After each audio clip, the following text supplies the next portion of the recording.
Good morning everyone. Ayan, magkape na tayo. Magkape na muna tayo. Ayan, habang nagkakape tayo, ayan, wag niyo pong kalilimutan. Please like, follow, and subscribe. At isubscribe na rin niyo na rin po yung aking channel, ang YouTube channel ko na Team Waray Nun. Thank you so much. Paki-subscribe niyo ako sa Team Waray Nun. Thank you guys. Ayan, story time tayo dahil umaga. Habang nagkakape, mag-story time tayo. Ayan, story time dahil ayan, araw-araw na ginagawa ko ay nagtitinda ako ng aking beauty product. Kape muna tayo. Sa mga hindi pa naka-follow, paki-follow, like, and share.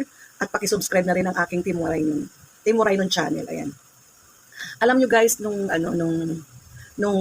nag-pandemic, syempre tumigil ang lahat, tumigil ang mundo, tumigil ang business.